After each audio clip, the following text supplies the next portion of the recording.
Au nom du Père et du Fils et du Saint-Esprit, ainsi soit-il. Pendant tout le temps pascal, l'Église se réjouit et veut que nous nous réjouissions avec elle de la gloire et du triomphe de notre Seigneur Jésus-Christ, de la rédemption qui nous a été donnée, de la perspective du ciel, qui doit être la perspective de toute notre vie ici-bas. L'Église veut vraiment que nous réjouissions, mais elle ne veut pas que cette réjouissance nous fasse oublier les avertissements de notre Seigneur. Et nous le voyons bien dans l'Évangile d'aujourd'hui.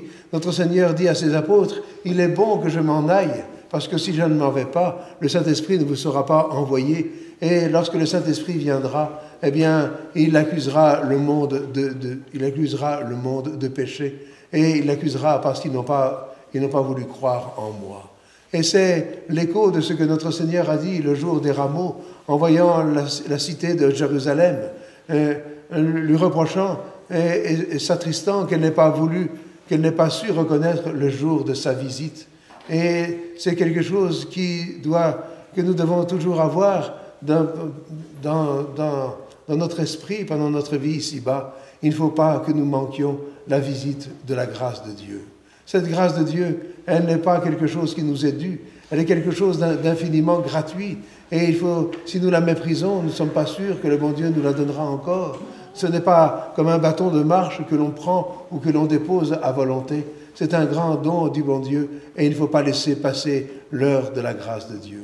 Cette heure de la grâce de Dieu, ça peut être l'heure de la conversion, l'heure des sacrements, l'heure de sortir de la tiédeur, l'heure de quitter l'occasion du péché, l'heure de prendre des résolutions de ferveur, l'heure de se consacrer au bon Dieu. C'est toujours l'heure de la grâce du bon Dieu. Et cette heure-là, il ne faut pas la laisser passer, parce que le bon Dieu qui a promis sa grâce, qui a promis le pardon aux pécheurs repentants, le bon Dieu ne nous a pas promis le lendemain.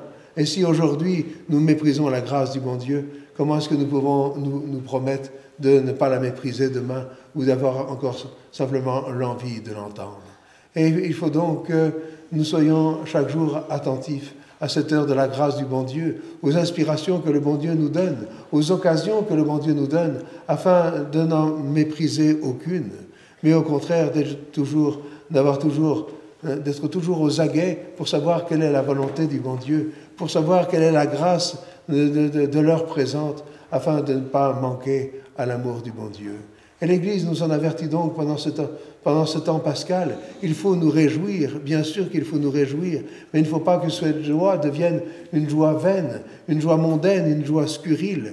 Il faut que cette joie soit la joie de la présence de Dieu, la joie de l'adhésion à la sainte volonté du bon Dieu, la joie de la perspective du ciel, mais d'une véritable perspective du ciel, non pas simplement une perspective du ciel comme si le ciel nous était dû et qu'il nous serait donné automatiquement, mais c'est la perspective de prendre tous les moyens que le bon Dieu met à notre disposition pour aller dans le ciel de gloire. Alors voilà la grâce que nous devons demander, la grâce à laquelle nous exhorte notre Seigneur dans l'Évangile. C'est aussi la grâce dont nous parle l'apôtre Saint Jacques dans l'Épître, en disant que tout homme soit lent à parler, mais prompt au contraire à écouter. Lent à se mettre en colère, mais prompt à écouter.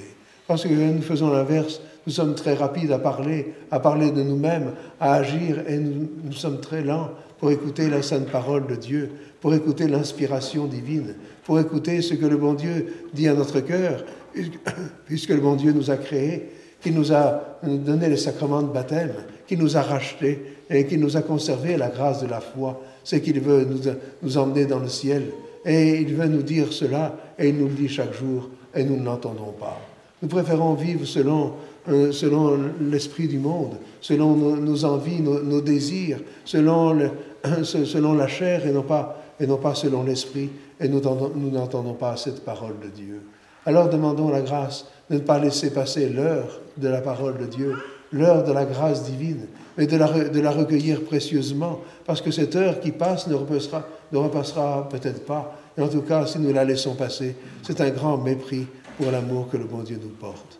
Demandons cette grâce tout spécialement à la Sainte Vierge Marie, qui n'a jamais laissé passer l'heure de Dieu, et cela tout particulièrement le jour de l'Annonciation. C'était l'heure de la grâce de Dieu. Dès qu'elle a été certaine, à l'instant même, où elle était certaine que c'était vraiment la volonté du bon Dieu, que l'ange venait de la part de Dieu, elle n'a eu qu'une parole.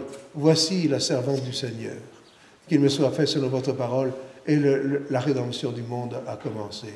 Eh bien, ce que la très sainte Vierge Marie a fait pour le monde entier, il faut que nous le fassions pour chacun d'entre nous, et peut-être pour ceux dont nous avons la responsabilité, afin de ne pas laisser passer l'heure de la grâce de Dieu, mais que l'heure présente soit toujours l'heure d'une conversion intérieure, d'une ferveur plus grande, d'une espérance qui doit de plus en plus orienter notre vie vers la gloire du ciel, vers la volonté du bon Dieu dans le ciel et vers l'imitation de notre Seigneur Jésus-Christ ici-bas. Au nom du Père, du Fils et du Saint-Esprit, ainsi soit-il.